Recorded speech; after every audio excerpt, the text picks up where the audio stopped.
Welcome student. आज की जो टॉपिक है वो है तत्वों का वर्गीकरण एवं गुणधर्मों में आवर्तिता। ये 11th यूनिट 3 चैप्टर 3 का है ना, और ये पार्ट 1 है, पार्ट 1। ठीक है, और यहाँ आपको बहुत सारे बेसिक नॉलेज मिलेंगे, है ना। तो एक्चुअली में ये बहुत सारे जो टॉपिक्स आएंगे वो सब टॉपिक मैंने पढ़ा रखी है और दूसरे वीडियो में। सो ये फर्स्ट पार्ट है, और फर्स्ट पार्ट में आपको कौन कौन से टॉपिक पढ़ना है तो उसी टॉपिक को हम लोग रिपीट करने वाले हैं, है ना। तो आपको ये बता दूं इसके पहले कि हमारे जो चैनल है उसमें क्या होता है कि आपको नीट के भी क्वेश्चन मिलेंगे, यूपीएससी के क्वेश्चन भी मिलेंगे, आपको 12th का क्वेश्चन मिलेंगे, 11th का क्वेश्चन मिलेंगे और 10th के क्वेश्चन मिलेंगे। इस तरह से ये ऑल इन वन है ना। ठीक, ऐसा नहीं कि बायोलॉजी क्लास है तो बायोलॉजी बस का क्वेश्चन मिलेगा, आपको केमिस्ट्री हर चीज़ का क्वेश्चन आंसर मिलेंगे आपको। ठीक है, और इसके लिए आपको मैं बताता हूँ कि अगर आप यूट्यूब में देखते हो तो आपको बहुत सारे प्ले लिस्ट दिखेंगे, तो प्ले लिस्ट में आपको समझ नहीं आता कि कौन सा अध्याय किधर है, इसलिए ना यहाँ पर आप टेलीग्राम ज्वाइन कर सकते हैं। टेलीग्राम में आपको सर्च करना है 12th biology classes with Balram Sahu, ऐसा करके BALRAMSH साहू करके सर्च करेंगे। ठीक है, तो आपको बायोलॉजी क्लास मिलेगा। आपको 11वीं बायोलॉजी में जाना है तो 11th biology classes with Balram Sahu करके सर्च करिए, वहाँ पर आपको 11th का बायोलॉजी क्लास मिलेगा। केमिस्ट्री क्लास सर्च करना है तो 11th chemistry classes with Balram Sahu करके सर्च करना। 10th का निकालना है तो 10th साइंस का क्लास विथ बलराम साहू, ये सर्च आपको बहुत सारे आपको टेलीग्राम में चैनल मिल जाएंगे। ठीक है, चलिए तो हम चलते हैं तत्वों का वर्गीकरण एवं गुणधर्मों में आवर्तिता। ठीक, ये हमारा मेन टॉपिक है और उस टॉपिक के अंतर्गत हम लोग क्या पढ़ने वाले हैं वो सबको मैं बता देता हूँ। ठीक है, सबसे पहले हम लोग पढ़ने वाले हैं डाबे-रायनर का त्रिक नियम। ठीक है, तो डाबे-रायनर के जो त्रिक नियम है वो मैंने अच्छी तरह से समझा रखी है एक वीडियो में, और उस वीडियो का जो लिंक है वो डिस्क्रिप्शन बॉक्स में आपको मिलेगा। ठीक, उसी तरह न्यूलैंड का अष्टक नियम हमारा दूसरा टॉपिक रहेगा, न्यूलैंड का अष्टक नियम। इसका भी इसी वीडियो के अंतर्गत ये क्वेश्चन आपको मिलेगा, ये आंसर मिलेगा आपको, ये भी आपको डिस्क्रिप्शन बॉक्स में जाइए। उसके बाद तीसरा नंबर का टॉपिक आएगा वो लोथर-मेयर वक्र। ठीक है, तो लोथर-मेयर वक्र को भी मैंने अच्छी तरह समझा रखी है ना। नॉर्मल आपको यहाँ पर लिंक इसी वीडियो मिलेगा, मतलब एक ही वीडियो में एक ही लिंक में सब तीनों टॉपिक आपको मिल जाएंगे। ठीक है, आगे आता है मेंडलीफ की आवर्त सारणी, ये भी टॉपिक आपको उसी वीडियो में मिलेंगे, है ना। लाइन से मिलते जाएंगे, आपको कोई दिक्कत नहीं। ठीक है, डाबे-रायनर का त्रिक नियम, न्यूलैंड का अष्टक नियम, लोथर-मेयर का वक्र, मेंडलीफ की आवर्त सारणी, ये सब आपको लाइन से मिलते जाएगा। ठीक है, और उस मेंडलीफ की आवर्त सारणी के अंतर्गत हम लोग पढ़ेंगे समूह और आवर्त, जो हम लोग भी आवर्त सारणी पढ़ने वाले हैं। ठीक है, आवर्त सारणी में आपको दिखा देता हूँ मैं। ठीक है, आगे मैं आपको चित्र के माध्यम दिखा दूंगा कि यहाँ पर ऐसे जो ऊर्ध्वाधर खंड होते हैं उसको हम लोग बोलते हैं समूह। ठीक है, और जो क्षैतिज पंक्तियाँ होती है उसको बोलते हैं हम लोग आवर्त। ठीक है, आगे हम लोग टॉपिक निकालेंगे कि मेंडलीफ की आवर्त सारणी की उपयोगिता, ये भी आप लोग इसी वीडियो में मिलेगा। मेंडलीफ की आवर्त सारणी की दोष, ये भी आपको इसी वीडियो में मिलेगा। ठीक है, तो इस तरह से इतने पूरे टॉपिक है, आपको डिस्क्रिप्शन बॉक्स में जो लिंक दिया गया है ना, वहाँ पर क्या लिखा रहेगा कि इकाई यूनिट 3 का पार्ट 1, जबकि पार्ट 1 जो मैं बना रहा हूँ वही पार्ट 1 है, लेकिन यहाँ पर पार्ट 1 के रूप में और रहेगा। ठीक है, या तो पार्ट 0 भी कह सकते हैं ना। ठीक है, तो यहाँ पर क्या होगा, आपको ये सब वीडियो मिलेगा। आगे और चलते हैं, आगे टॉपिक रहेगा हमारा, ये पूरा किसका टॉपिक है, इकाई 3 का तत्वों का वर्गीकरण एवं गुणधर्मों का आवर्तिता, ये सब टॉपिक है ना। ठीक है, इसका वीडियो मैंने पहले बना रखी थे, और जो कि 10th क्लास के नाम से खुलेगा आपके पास। ठीक है, तो आपको क्लियर ये मत समझना कि वो 10th क्लास का क्वेश्चन है, वो आपके 11वीं क्लास के लिए क्वेश्चन के लिए, ठीक है, बताया जा रहा है आपको। ठीक है, आपको जब खोलोगे तो आपको 10th क्लास से दिखेगा, है ना।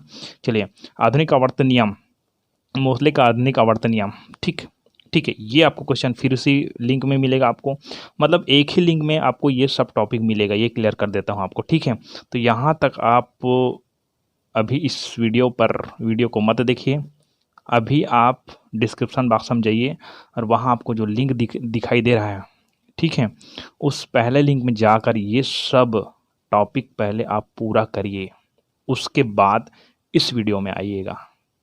ठीक है, उसके बाद इस वीडियो में आइएगा।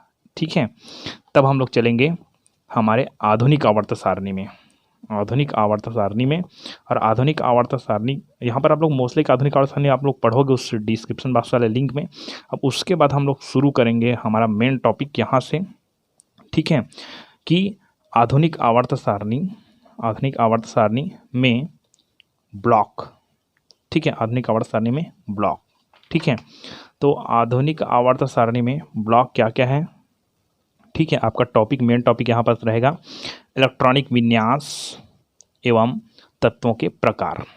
यह हमारे पास कितने ब्लॉक है? तो एस ब्लॉक है, पी ब्लॉक है, डी ब्लॉक है और एफ ब्लॉक के तत्व। आपका मेन टॉपिक यही बनेगा, S P D F block के तत्व। तो यहाँ शुरू करेंगे हम लोग एस ब्लॉक से। ठीक,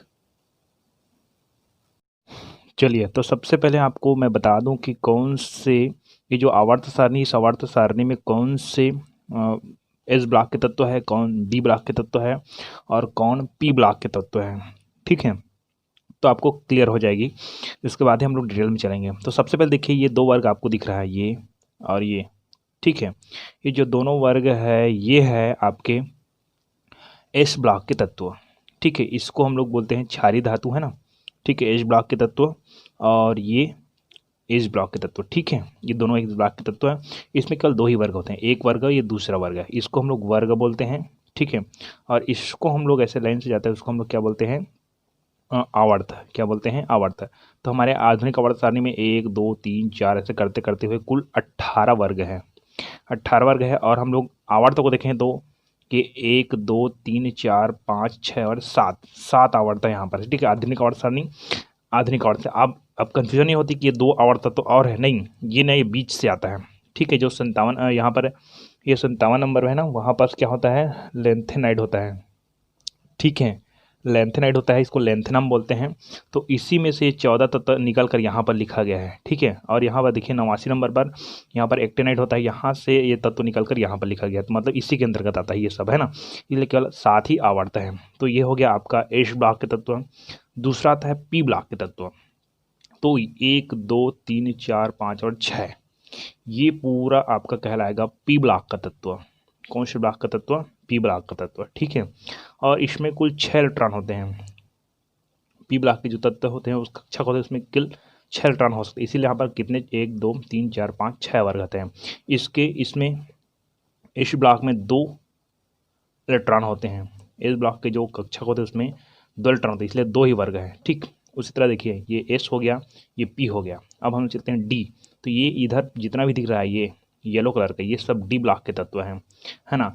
और डी ब्लॉक के जो तत्व होते हैं उनके जो कक्षक है, इसमें 5 कक्षक होते हैं और उसमें इलेक्ट्रॉनों की संख्या होती है, कितनी होती है? 10 होती है। इसीलिए 1 2 3 4 5 6 7 8 9 10 खाने हैं यहाँ पर। ठीक है, अब हम लोग चलते हैं एफ ब्लॉक के तत्व। ये हो गया एस, ये हो गया पी, ये हो गया डी और यहाँ नीचे दिया है वो एफ ब्लॉक के तत्व हैं। तो यहाँ देखिए, यहाँ पर 14 यहाँ पर लाइन ऊपर में है और 14 लाइन नीचे है। इसको बोलते हैं लेंथेनाइड और इस लाइन को बोलते हैं एक्टेनाइड, क्योंकि एफ ब्लॉक के तत्व को 2 श्रेणी बनता है, एक तो लेंथेनाइड में, एक तो एक्टेनाइड में। ठीक है, तो इसमें भी क्या होता है कि 7 कक्षकें होती हैं। ठीक है, जो हमारे पास एस पी डी एफ उपकोष होते हैं। तो एफ उपकोष में 7 कक्षक होती हैं और कुल कितने? 14 इलेक्ट्रॉन हो सकते हैं। इसलिए यहाँ पर 14 खंड है यहाँ पर। ठीक है, ये क्लियर हो गई आपको, ये कम्प्लीटली। ठीक है, तो इसी के अंतर्गत हम लोग चलते हैं एस ब्लॉक के तत्व में। एस ब्लॉक के तत्व के अंतर्गत शुरुआत करते हैं। ठीक है, चलिए, तो हमारे पास पहला टॉपिक आता है, पहला पॉइंट आता है एस ब्लॉक के तत्व। कौन से ब्लॉक के तत्व? एस ब्लॉक के तत्व। हम एस ब्लॉक के तत्व के अभिलक्षण लिखिए। तो आवर्त सारणी में एस ब्लॉक में वे तत्व शामिल होते हैं जिनमें अंतिम इलेक्ट्रॉन बाह्यतम ऊर्जा कोष के संयोजी एस उपकोष में भरे जाते हैं। क्या कुछ भी समझ नहीं आएगा आपको अभी? ठीक है, क्लियर कर देते हैं हम लोग, है ना। नॉट स्फीयर बिकॉज स्फीयर, है ना। तो देखिए, बेसिक नॉलेज के लिए आप लोग कन्फ्यूजन हो जाते हो। मतलब कहा जाता है कि ये एक्चुअली में होता क्या है। तो कोई भी परमाणु का एक होता है नाभिक, नाभिक में होता है इलेक्ट्रॉन, नाभिक के चारों ओर क्या होता है? इलेक्ट्रॉन। और किस में होता है इलेक्ट्रॉन? कक्षा में। तो ये 1 2 3 ये चार बनाया मैंने, ये क्या है? कक्षा। इसी चीज़ को मैं हर टॉपिक में बार बार बताता हूँ। नंबर के कक्षक है, के एल एम एन, ये सब कक्षा है। क्या है? कक्षा। कोश, क्या बोलेंगे? कोश। ठीक, इस कक्षा में अर्थात इस कोश में बहुत सारे उपकोष होते हैं, उपकोष। ठीक है, जिसको हम लोग बोलते हैं उप ऊर्जा स्तर। उप ऊर्जा स्तर, इसको बोलते हैं ऊर्जा स्तर, इसको बोलते हैं उप ऊर्जा स्तर। ठीक है, तो हमारे पास के कक्षा है, एल एम एन कक्षा है हमारे पास, इसको कक्ष भी बोलते हैं, है ना। अब इसमें बहुत सारे उपकोष है, मतलब कक्षा मतलब कोष, इसमें उपकोष है। तो कौन कौन से उपकोष है भाई हमारे पास? एस, पी, डी, एफ, ये सब क्या है? उपकोष। तो के कक्षक में कितने कोष? तो के कक्षक में एक एस उपकोष, एल कक्षक में एस पी उपकोष, एम कक्षक में एस पी डी उपकोष, एन कक्षक में एस पी डी एफ उपकोष। ये आपको क्लियर होना चाहिए।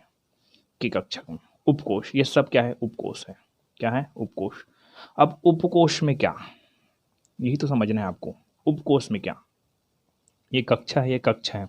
तो एस उपकोष में एस कक्षक होता है, पी उपकोष में पी कक्षक होता है, डी उपकोष में डी, एफ आगे चलते जाएगा।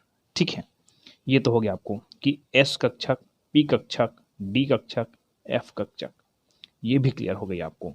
अब हम लोग चलते हैं कि एस, पी, डी, एफ, ये सब हो गई उपकोष। क्या है?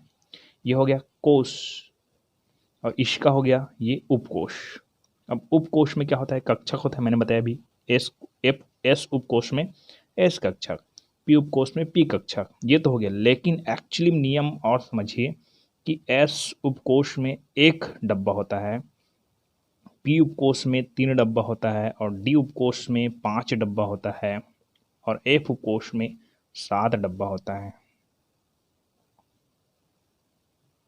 7 डब्बा होता है। इसका मतलब ये है कि एस उपकोष में केवल एक ही कक्षक होते हैं।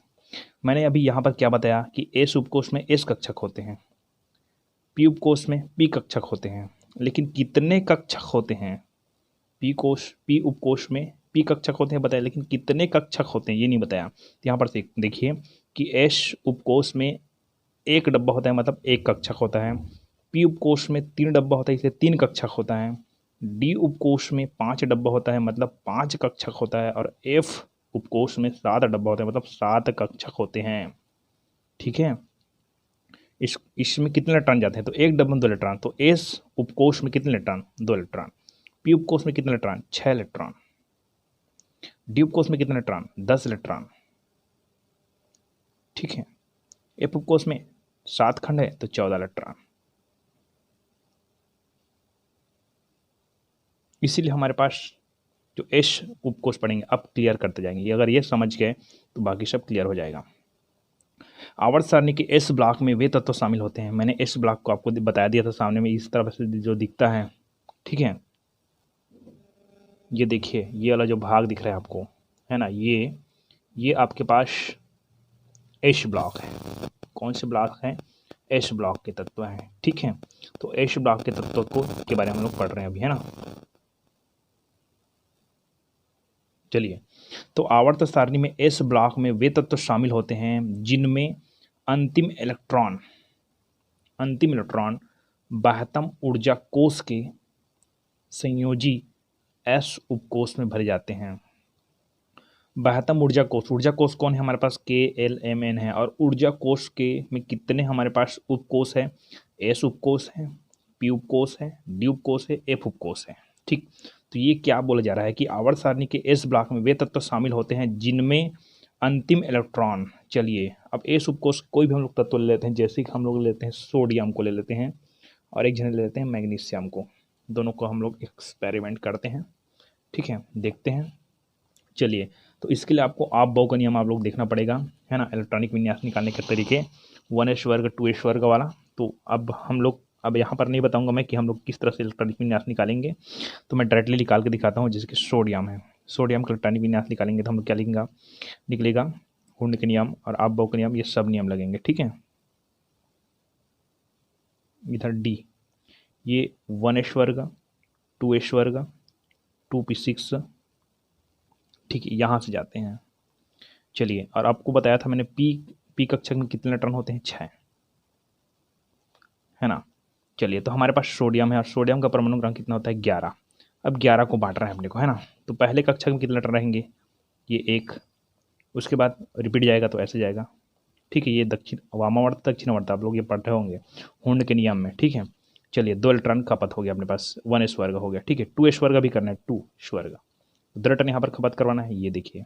चलिए, तो 11 में 4 गया, ठीक है। तो 11 में 4 गया, अपने पास है 7 बचा, ठीक। 7 को कैसे करेंगे, 1 इलेक्ट्रॉन यहाँ पास, इलेक्ट्रॉन यहाँ पास, 1 इलेक्ट्रॉन यहाँ पास, ठीक। तो 2 2 4 5 6 7। आप तो जानते हो कि ऐसे लाइन से पहले 1 1 इलेक्ट्रॉन भरते हैं। जब खाली ऊर्जा कक्ष और नहीं बचता है तब हम लोग इसका युग्मन करते हैं, हुंड का नियम याद रखिए, ठीक है ना। तो ये हो गया 2 2 4 5 6 7, 7 हो गया हमारे पास, 11 है ना कुल हमारे पास, कितना हो खपत हुआ, केवल 7 खपत हुआ। अब को युग्मन करते हैं, तो यहाँ पर 8 2 2 4 5 6 7 और ये 8 और ये 9 और ये 10। तो सोडियम का 10 इलेक्ट्रॉन खपत हो गया, हमारे पास कितने इलेक्ट्रॉन बचा, 1 इलेक्ट्रॉन बचा। तो आप ये भी जानते हो कि 1s वर्ग 2s वर्ग 2p6, उसके बाद आता है 3s वर्ग, अब बौकनियम, ठीक। एस कक्षक में कितने एस उपकोष में कितने, एक डब्बा होता है, मतलब एक कक्षक होता है। तो एस में कितने इलेक्ट्रॉन होता है, 2 इलेक्ट्रॉन होता है। तो हम लोग, हमारे पास कितना बचा है, 2 2 4 2 3 6 2 4 2 5 10, बचे कितना, 1, ये आया, केवल 1 ही इलेक्ट्रॉन। एस उपकोष में केवल 1 ही इलेक्ट्रॉन बचा, मतलब इसका जो अंतिम इलेक्ट्रॉन है, ये अंतिम इलेक्ट्रॉन है वो एस उपकोष में आया, ए उपकोष में आकर कट गया, यही पास, यही समझना है आपको। यही समझ गए तो सब समझ आ गया कि आवर्त सारणी में एस ब्लॉक में वे तत्व तो शामिल होते हैं जिनमें अंतिम इलेक्ट्रॉन, इसका जो अंतिम इलेक्ट्रॉन, ये देखिए अंतिम इलेक्ट्रॉन बाह्यतम ऊर्जा कोश, बाह्यतम ऊर्जा कोई भी कोष हो, के एलिमेंट जो भी जिस कोष में वो आया है ना, तो बाह्यतम ऊर्जा कोष के संयोजी एस उपकोष, देखिए एस में आकर अटका है, ना कि पी में। यहाँ पर 3p जाता, 3d जाता, तो उस तरफ तो हम लोग जा ही नहीं सकते, यहाँ पर एस में आकर अटका है। अगर वो 2s में भी अटकेगा, कई बार क्या होगा 4s में भी अटकेगा, 5s में, मतलब एस उपकोष में ही अटकेगा। मेरी बात समझ आ रही तो आप लोग कमेंट कर सकते हैं ना, कि संयोजी एस उपकोष में भरा जाता है अंतिम इलेक्ट्रॉन। ये जो सोडियम है उसका जो अंतिम इलेक्ट्रॉन है वो एस, यहाँ पर एस दिख रहा है, एस उपकोष में भरा जाता है, ठीक है। तो वही एस ब्लॉक तत्व के अंतर्गत आते हैं। एस उपकोष में अधिकतम केवल 2 इलेक्ट्रॉन हो सकते हैं। हम लोग जानते हैं कि एस उपकोष में कितना, 2 इलेक्ट्रॉन हो सकते हैं, ठीक है। एस उपकोष में अधिकतम 2 इलेक्ट्रॉन हो सकते हैं, इसलिए इस ब्लॉक में केवल 2 वर्ग हैं। कितने वर्ग हैं, 2 वर्ग हैं। मैंने बताया था पहला वर्ग इधर है, ठीक है, दूसरा वर्ग इधर है, ठीक है। पहला वर्ग है लिथियम सोडियम पोटेशियम ये वाला, और दूसरा वर्ग है बेरिलियम मैग्नीशियम कैल्शियम ये वाला है, ठीक है। इसलिए केवल एस ब्लॉक के तत्व में 2 वर्ग हैं। कितने वर्ग हैं, 2 वर्ग। तो क्लियर हो गई आपको। चलिए, अगर और दूसरे में आप लोग उदाहरण दूंगा तो बहुत टाइम हो जाएगा, है ना, इसलिए आप मैग्नीशियम को उदाहरण भी देख लीजिए।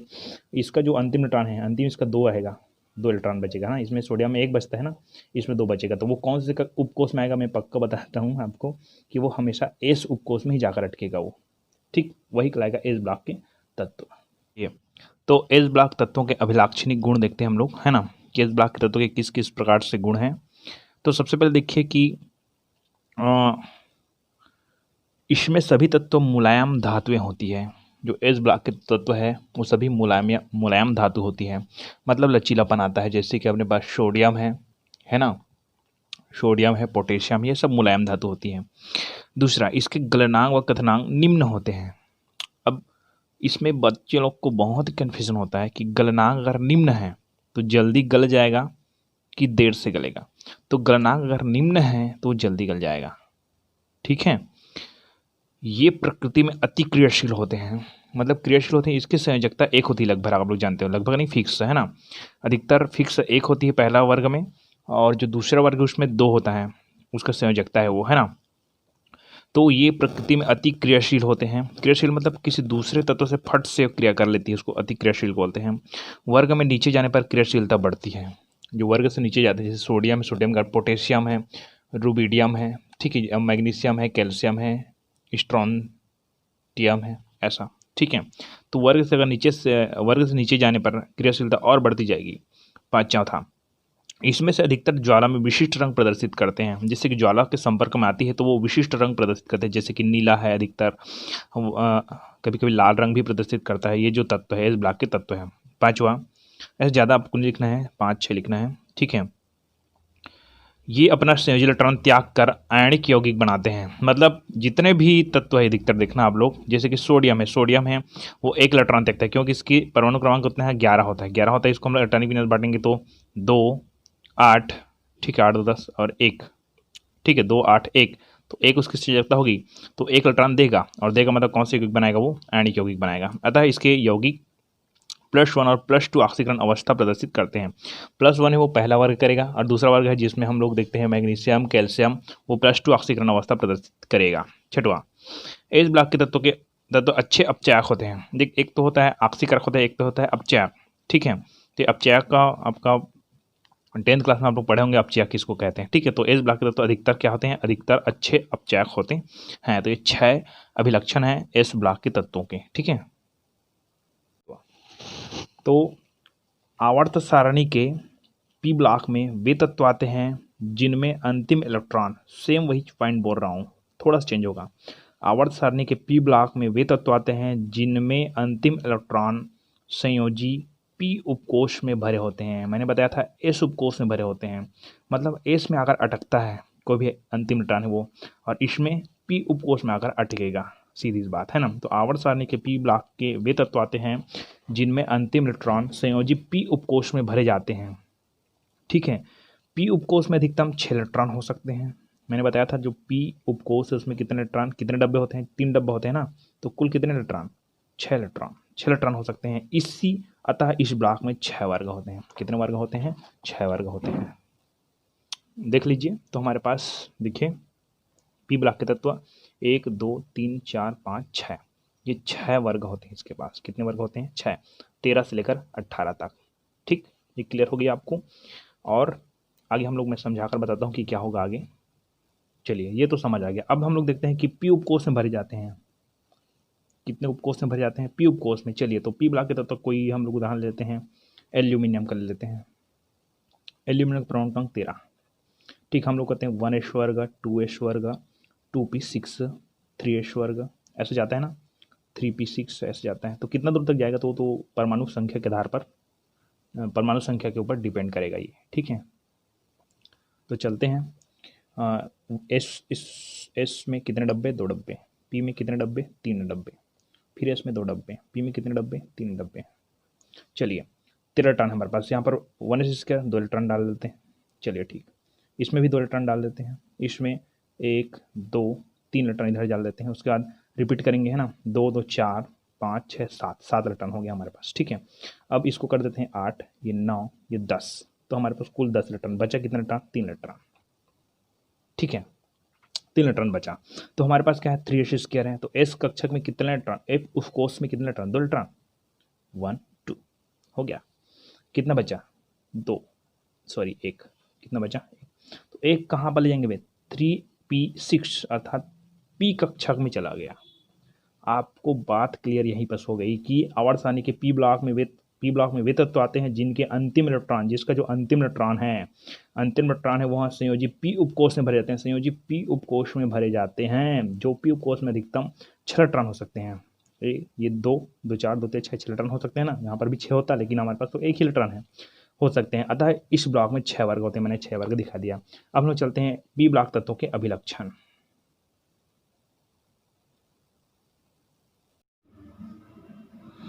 चलिए, तो पी ब्लॉक के तत्वों के अभिलक्षण मतलब गुण। तो पी ब्लॉक के तत्वों के सामान्य अभिलक्षण निम्नलिखित है। पी ब्लॉक के तत्व धातु या अधातु दोनों तत्व शामिल होते हैं। जो पी ब्लॉक के तत्व हैं, जैसे कि अपने पास है फ्लोरीन है, ठीक है, पी ब्लॉक के तत्व है, सल्फर है, ये सब है ना, क्लोरीन है, धातु भी होते हैं अधातु भी होते हैं। तो पी ब्लॉक के धातु अधातु दोनों तत्व शामिल होते हैं। प्रत्येक वर्ग में ऊपर से नीचे जाने पर धात्विक गुण बढ़ते हैं, जबकि प्रत्येक आवर्तन में बाएं से दाएं जाने पर अधात्विक गुण बढ़ते हैं, ठीक है। मतलब क्लोरीन की ओर जाएंगे, मतलब क्लोरीन क्या होता है, गैस होता है ना, तो अधात्विक गुण क्या हो रहा है, बढ़ रहा है। दूसरा कि इन तत्वों के यौगिक मुख्यतः सहसंयोजी प्रकृति के होते हैं। देखिए, 2 यौगिक होता है, आयनिक यौगिक होता है और सहसंयोजी, तो इनके यौगिक हैं सहसंयोजी प्रकृति के होते हैं। तीसरा, अधिकांश तत्व परवर्ती ऑक्सीकरण अवस्थाएं प्रदर्शित करती है। ये वर्ड एक बार बता चुका हूँ मैंने। प्रत्येक आवर्त में बाएं से दाएं जाने पर तत्वों के अपचायक गुणों में कमी होती है जबकि ऑक्सीकरण गुणों में वृद्धि होती है। जैसे कि बाएं से दाएं जाने पर ना अपचायक गुण बढ़ेगा, कमी होगा, और ऑक्सीकरण गुण क्या होगा, वृद्धि होगा। अधिकांश तत्वों के ऑक्साइडों की प्रकृति अम्लीय होती है। ठीक है, तो इस तरह से 5 पी ब्लॉक के तत्वों के अभिलक्षण। चलिए, तो आगे हमारे पास आता है डी ब्लॉक के तत्व। तो डी ब्लॉक के तत्व देखिए कि आवर्त सारणी के डी ब्लॉक में वे तत्व शामिल हैं। सेम वही टॉपिक, आवर्त सारणी के डी ब्लॉक में वे तत्व शामिल हैं जिनमें अंतिम इलेक्ट्रॉन, ठीक है, उपांत्य बोलते हैं, अंतिम इलेक्ट्रॉन ऊर्जा स्तर के डी उपकोष में प्रवेश करते हैं। कौन से उपकोष में प्रवेश करते हैं? डी उपकोष में प्रवेश करते हैं।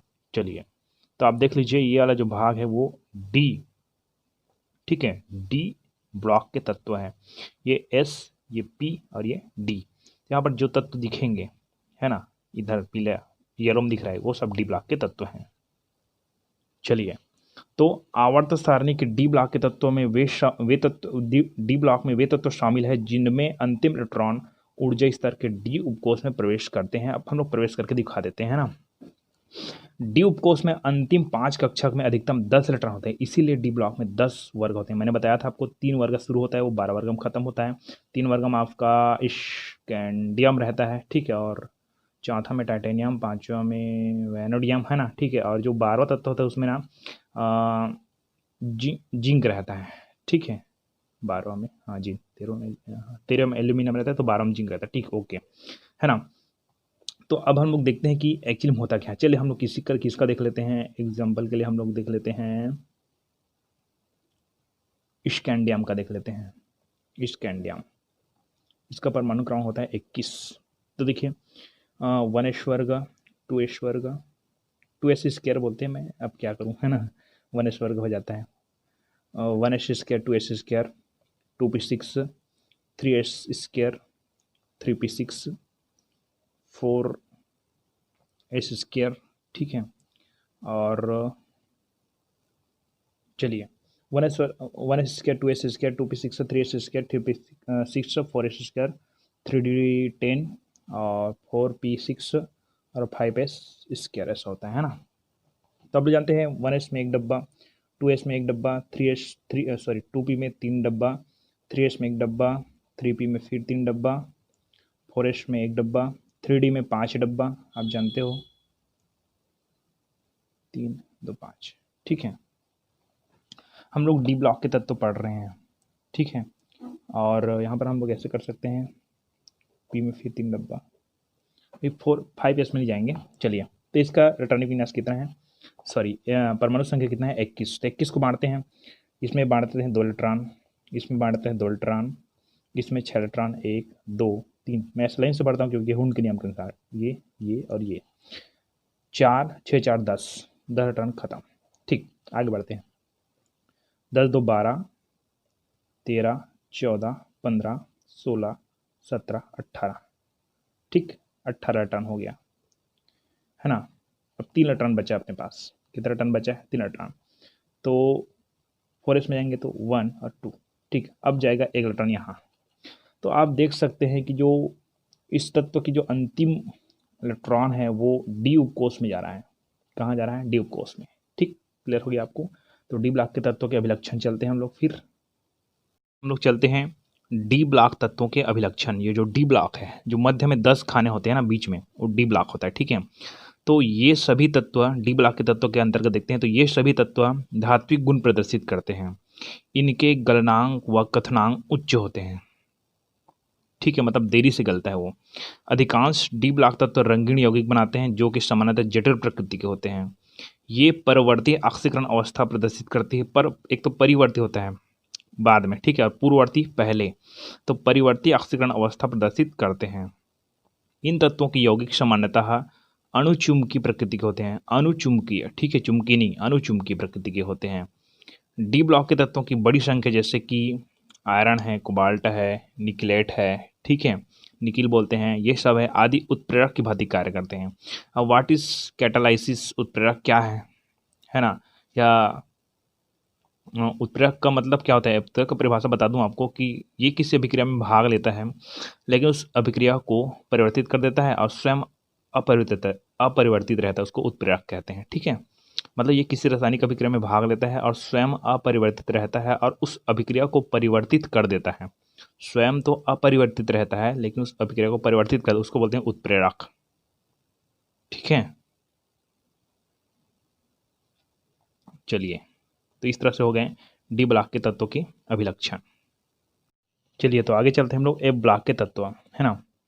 उसी तरह सेम कि एफ ब्लॉक तत्वों को आंतरिक संक्रमण तत्व भी कहते हैं, क्योंकि ये आवर्तनिक निश्चित है ना। तो एफ ब्लॉक तत्वों को आंतरिक संक्रमण तत्व भी कहते हैं। इन तत्वों की 2 श्रेणियां होती हैं। कितने श्रेणियां होती है? 2 श्रेणियां, जिसमें 14 तत्व होते हैं। आपको दिखा दिया जाए फिर, ये जो सबसे नीचे दिख रहा है ना, ये एफ ब्लॉक के तत्व है ना। इसको 2 श्रेणी में बांटा गया, एक श्रेणी और ये 2 श्रेणी। पहला श्रेणी में 14 तत्व है, दूसरी श्रेणी में फिर 14 तत्व है। और ये यहाँ से निकला है, ये एक्टिनाइट से निकला है यहाँ पर, सॉरी यहाँ से, है ना। और ये लेंथेनाइट से निकला है ये वाला, और ये एक्टिनाइट से निकला है ये वाला। ठीक है, तो इसको लेंथेनाइट कहते हैं, इसको एक्टिनाइट कहते हैं। ठीक है, तो आगे चलते हैं, इसी के बारे में हम लोग पढ़ते हैं। यूरेनियम 92 है। ठीक जी, तो एफ ब्लॉक के तत्वों को आंतरिक संक्रमण तत्व भी कहते हैं। इन तत्वों की 2 श्रेणियां होती है, जिनमें 14 तत्व होते हैं। प्रथम श्रेणी इलेक्ट्रॉन 4f उपकोष में भरे जाते हैं। ठीक है, 4f उपकोष में भरते हैं प्रथम श्रेणी। बस का मैं उदाहरण दूंगा, क्योंकि द्वितीय श्रेणी को उदाहरण देने में बहुत टाइम लग जाएगा, है ना। तो द्वितीय श्रेणी में इलेक्ट्रॉन 5f उपकोष में भरे जाते हैं, मतलब 5 उपकोष में जाकर अटकेगा वो, ये 4f उपकोष में जाएगा। तो हम लोग देख लेते हैं किसी एक का उदाहरण के रूप में, है ना। तो हम लोग देख लेते हैं, लैंथेनम का देखेंगे, या तो चलिए लैंथेनम का देखते हैं हम लोग, 57 लैंथेनाइट का। ठीक है, लैंथेनम का देखते हैं। तो इसको हम लोग क्या होना चाहिए, आपको 4f में आना चाहिए। ठीक, तो चलें, इसमें कितना डब्बा? 1 डब्बा, इसमें भी 1 डब्बा, इसमें कितना डब्बा? 3 डब्बा, इसमें 1 डब्बा में 3, इसमें 1, 3D में 5 डब्बा होता है ना जी। पी में 3 डब्बा, एस में 1 डब्बा, डी में 5 डब्बा।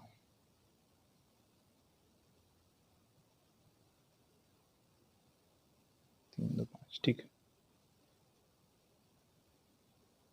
4D 5p है। यहाँ पर थोड़ा सा दिक्कत हो रही है, 5p को हम लोग चलिए यहाँ कर देते हैं। 5p, पी में 3 डब्बा, 6s, एस में 1 डब्बा, 4f, ये हमारा लास्ट आ रहा है 4f में कितने डब्बा लिखेंगे हम लोग? 7 डब्बा लिखेंगे। 3, 4, ये 4, 5, ये 6 और ये 7 हो गया।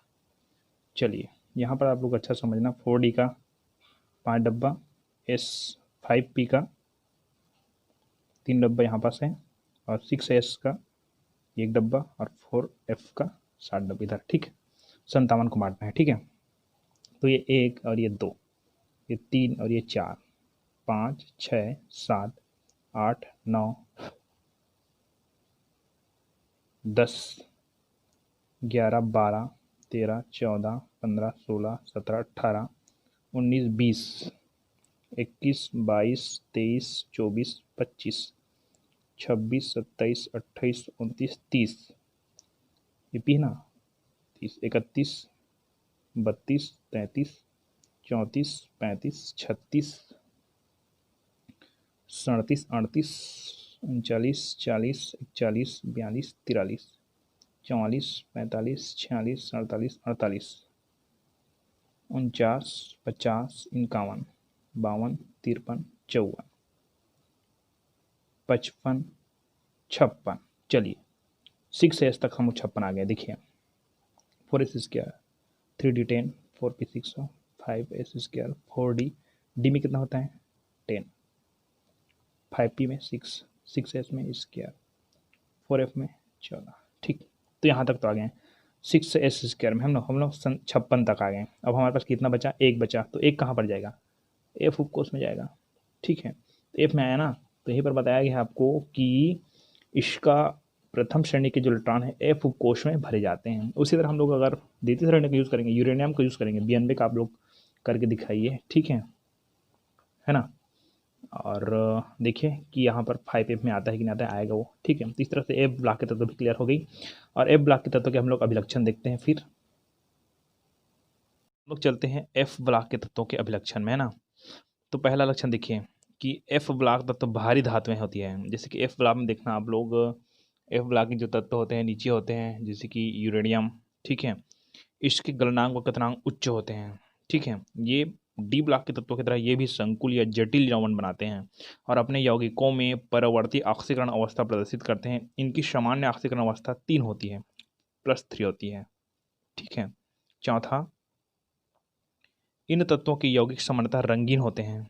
एक्टिनाइड श्रेणी के अधिकांश तत्व रंगीन होते हैं। देखिए इसमें ना एफ ब्लॉक के जो तत्व होते हैं ना, एफ ब्लॉक पढ़ रहे हैं अभी हम ना, तो एफ ब्लॉक के तत्व इसमें 2 श्रेणी होती है। एक तो होता है लेंथेनाइड, ठीक है, एक तो होता है एक्टिनाइड। तो एक्टिनाइड श्रेणी के अधिकांश तत्व क्या होते हैं, रंगीन होते हैं। इस तरह से ये हम लोग पढ़ चुके हैं SPDF ब्लॉक के तत्व, कंप्लीट हो गई है, ठीक है। और इसके जस्ट हम लोग आगे पढ़ेंगे धातु, अधातु और उपधातु। इनकी परिभाषाएं भी आप क्लियर कर ले देंगे। इसके बाद हमारा टॉपिक बनता है धातु, अधातु और उपधातु। तो मैं केवल परिभाषा बता देता हूँ, है ना, कि धातु कठोर आघातवर्धनीय तन, ठीक है, तननीय, वैद्युत धनात्मक तथा ऊष्मा और विद्युत का सुचालक होती है, ठीक है। ये कहलाता है धातु। क्या कहलाता है, धातु। जबकि अधातुएं सामान्यतः मृदु, भंगुर, वैद्युत ऋणात्मकता तथा ऊष्मा और विद्युत की कुचालक होती है। ये कहलाती है उपधातु, ठीक है। ऐसा धातु जिसमें धातु ऐसा तत्व जिसमें धातु एवं अधातु दोनों के गुण होते हैं, अर्थात धातु एवं अधातु के उभयनिष्ठ होते हैं, वे उपधातु कहलाते हैं। जैसे जर्मेनियम, सिलिकॉन, आर्सेनिक, ठीक। ये तीनों परिभाषा आप लोग लिख लेंगे।